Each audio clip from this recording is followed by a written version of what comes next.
नजर को नूर हक दे दे बहाने से, बजा है नाज भी उस्ताद का दस्तार बंदी पर। क्या बात है भाई, क्या बात है। दुआ गो है निसार हाफिज तेरी दस्तार बंदी पर।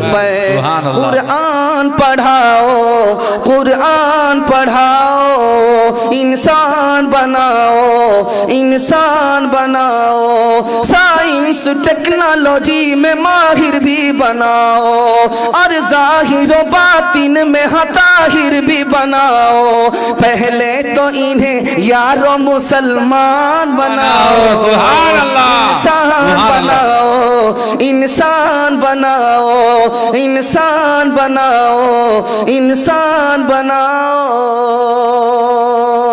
ताजिर बनाओ, शौक से अफसर भी बनाओ, और अपने मुकद्दर का सिकंदर भी बनाओ, पर अपनी मगफिरत का सामान बनाओ। सुभान अल्लाह, इंसान बनाओ, इंसान बनाओ। ध्यान दीजिएगा, आखिरी नमूना आपकी खिदमत में ला रहा हूँ। बहुत ध्यान से आप लोगों ने सुना, दिल खुश कर दिया। अल्लाह आपको दीन दुनिया दोनों की भलाई से मालामाल फरमाए, आमीन। ध्यान दीजिएगा, आखिरी मुताला आपकी खिदमत में ला रहा हूँ। ये माइक वाले थोड़ा आवाज बढ़ाइए, आप जितनी आवाज हो सकती है आप बढ़ा दीजिए। हम लोगों को महसूस हो रहा है कि ये माइक अपनी जगह पर रखे हैं, बांध दिए हैं, सिस्टम को बढ़ा ही नहीं रहे, ऊंचा कर ही नहीं रहे। आप थोड़ा सिस्टम को खोलिए, जो नुकसान होगा हम नुकसान देने के लिए तैयार हैं। जरा ध्यान रखिएगा, मैं आपको नमूना देने के लिए जा रहा हूँ। कुरान के साथ हम लोग क्या करते हैं, आखिरी पैगाम, आखिरी मुताला आपकी खिदमत में ला रहा हूँ। हम अखबार पढ़ते हैं, कुरान पढ़ने का हमको मौका नहीं है। टीवी देखते हैं, कुरान पढ़ने का मौका नहीं है। मोबाइल करेंगे, मोबाइल से फोन करेंगे, कुरान का मौका नहीं है। मैसेज भेजने का मौका है, लेकिन कुरान के लिए मौका नहीं है। कुरान कब याद आता है, मरने के बाद। फातिहा दरूद के लिए कुरान याद आता है। कुरान कब याद आता है, बेटी की शादी है, रुखसती का मौका है, बेटी के साथ कुरान को रुखसत करने के लिए कुरान याद आता है। कुरान कब याद आता है, झूठी कसम खाने के लिए, कुरान पर हाथ रखने के लिए कुरान याद आता है। मुसलमानों को जवाल क्यों है, तो लिखा है शेखुल हिंद महमूद हसन देवबंदी रहमतुल्लाह अलैह ने, मुसलमानों ने कुरान छोड़ दिया इसलिए मुसलमानों को जवाल है। हमारी दुआ कबूल क्यों नहीं होती है, मक्का में जाते हैं, मक्के से बाहर सफर में माँ बाप दुआ करते हैं, दुआ कबूल नहीं होती, तो लिखा है कुरान की तिलावत तो है, कुरान पर अमल नहीं है, इसलिए हमारी दुआ कबूल नहीं होती है। राज बता रहा हूँ, इसको ध्यान से सुनिएगा। 2 साल बच्चा स्कूल में पढ़ने के लिए नहीं गया, मदरसे में 15 पारे पढ़ करके फारिग हुआ। अब बच्चे के बाप से मास्टर साहब ने कहा कि आपका बच्चा स्कूल नहीं आता है, कहा भी 15 पारे हुए हैं, 15 पारे और पढ़ लेगा, उसके बाद स्कूल आएगा। तो मास्टर साहब मुसलमान होकर के क्या कहते हैं, तुम्हारा 2 साल बर्बाद हो गया कुरान पढ़ने के चक्कर में, और 2 साल पढ़ाओगे तुम्हारे 4 साल बर्बाद हो जाएंगे। ध्यान दीजिएगा, बच्चा मर रहा है, आखिरी वक्त है, बाप सिरहाने में रो रहा, तो बच्चे ने आंख खोल करके देखा कि मर तो मैं रहा हूँ, रो तुम रहे हो, का इसलिए रो रहा हूँ कि तुम्हारे पीछे मैंने जमीन बेच दिया, पढ़ाने के लिए लंदन भेजा, अब तुम मर रहे हो, मेरा सारा पैसा बर्बाद हो गया, इसलिए रो रहा हूँ। तो बच्चे ने कहा कि अब्बा हुजूर अभी क्या रोते हो, रोना तो उस वक्त पड़ेगा जब तुम मुझे जहन्नम में जाता हुआ देखोगे, तुमने मुझे स्कूल पढ़ाया, कुरान नहीं पढ़ाया। ताकों में सजाया जाता हूँ, आँखों से लगाया जाता हूँ, तावीज़ बनाया जाता हूँ, दो के पिलाया जाता हूँ। जब कौनो कसम लेने के लिए तकरार की नौबत आती है, जब मेरी जरूरत पड़ती है, हाथों पे उठाया जाता हूँ।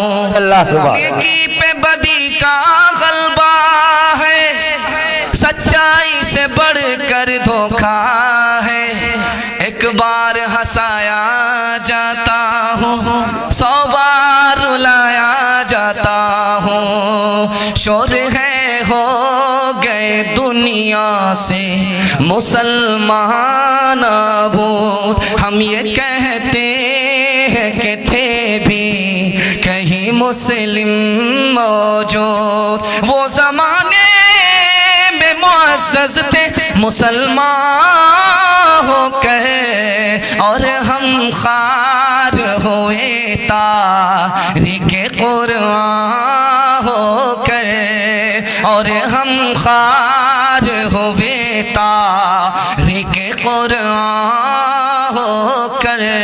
अगर थक गए तो हाथ उठा दीजिए। माशा, जरा ध्यान रखिएगा, आपका इम्तिहान भी लिया जा रहा है, दिमाग को टटोला भी जा रहा है। दूसरा पैगाम दावत और तबलीग के हवाले से आ रहा है, तबलीग के हवाले से आ रहा है। बहुत ध्यान से इसको सुनिएगा, ये पूरे जलसे का खुलासा है। बहुत प्यारा मुताला आपकी खिदमत में लेकर के आ रहा हूँ, दावत और तबलीग के हवाले से लेकर के आ रहा हूँ। इसको बहुत ध्यान से आप लोग सुनिएगा जो मैं आपको सुनाने के लिए जा रहा हूँ। दावत और तबलीग सही है या गलत है? आपको तीन चीज देखना है, आपको अंदाजा हो जाएगा कि सही है या गलत है। किसी से पूछने की जरूरत नहीं है, आप तीन चीज को देखिए, आपको अंदाजा हो जाएगा दावत और तबलीग सही है या गलत है। दावत और तबलीग के ऐलान को देखिए, जब वो मस्जिद में ऐलान करते हैं तो क्या कहते हैं कि तमाम दीन दुनिया की कामयाबी का, तमाम दुनिया की कामयाबी किसमें मिलेगी? दीन की मेहनत में मिलेगी। वो दीन की मेहनत का हवाला देते हैं, दीन की मेहनत सही तो दावत और तबलीग सही। ऐलान बताता है कि दावत और तबलीग सही है, गलत नहीं है। दूसरी बात याद रखिए, आपको देखना है कि दावत और तबलीग सही है या गलत है। आप बयान को देखिए, ये लोग क्या बयान करते हैं?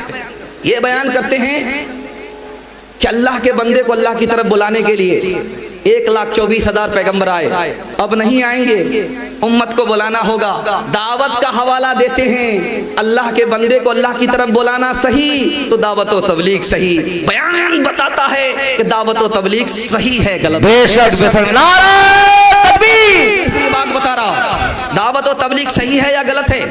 तीसरी चीज को देखिए कि इनका मकसद क्या है। रुपया कमाना है, जमीन जायदाद है, कहीं से फंड आ रहा है, पैसा आ रहा है, दौलत मिल रही है, कुर्सी मिल रही है।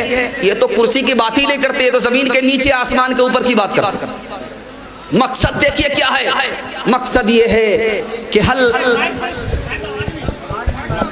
हेलो हेलो, ये नहीं आ रहा। हेलो हेलो, तीसरा मकसद देखिए, तीसरा देखिए, ये माइक वाले को मैं बार बार कह रहा हूँ कि भाई आवाज बढ़ाइए, आवाज बढ़ाइए, आवाज बढ़ाइए। पता नहीं क्या आदमी है, सुनता है कि नहीं सुनता। हवाले कौन है, शख्सियत को देखना पड़ेगा, उससे पता चलेगा कि दावत और तबलीग सही है या गलत है। शख्सियत को हमने देखा तो मौलाना इलियास साहब रहमतुल्लाह अलैह निकले। मौलाना इलियास साहब रहमतुल्लाह अलैह कौन थे?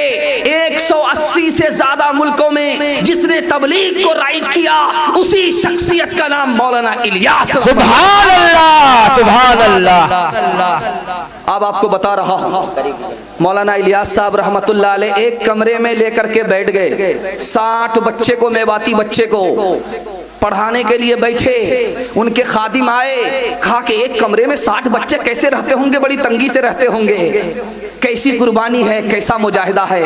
एक कमरा है, 60 बच्चे रहते हैं। किसी को हमदर्दी हुई, उन्होंने पैसा दिया खादिम को कि 2-4 कमरे बढ़ा दो, बच्चे को तंगी नहीं होगी। सफर से थे, वापिस आए, कहा ये कमरे क्यों बढ़ गए? तो कहा कि आपके चाहने वाले आए थे, पैसा दिया था, उसी पैसे से कमरे बढ़ा दिए। इतने नाराज हुए कि खादिम सलाम करता था, जवाब नहीं देते थे। वो पैर पकड़ लेता है कि हुजूर मेरी क्या गलती है? कहा कि तुम्हारी ये गलती है कि तुमने मदरसा समझ रखा है कमरे को, दरो दीवार को। मदरसा बेसरो सामानी का नाम है, ये मदरसा मेरा रसूलुल्लाह का मदरसा है। वो कैसे चला था वैसे मैं चला रहा हूं। बेशक, नारे तकबीर। बेशक। एक खास बात आपको सुनाने के लिए जा रहा हूं। दावत और तबलीग में लोग आते हैं, फजाइल अमाल पढ़ते हैं। फजाइल अमाल पर लोग कहते हैं कि ये फजाइल अमाल पढ़ते हैं। आप फखर से कहिए फजाइल अमाल पढ़ते हैं। फिल्म नहीं देखते, डांस नहीं देखते, नबी के मक्के में डांस का प्रोग्राम नहीं करते। फजाइल अमाल की बरकत है कि आप फिल्म से दूर हैं, वो फजाइल अमाल से दूर है, इसलिए फिल्म को मक्के में देख रहे हैं। बेशक हक बात है। डांस को मक्के में देख रहे हैं। फजाइल अमाल आपने पढ़ा, इसलिए आपको फिल्म से नफरत हो गई। उन्होंने फजाइल अमाल को छोड़ा, उनको डांसरों से, रंडियों से मोहब्बत हो गई। क्या बात है। बेशक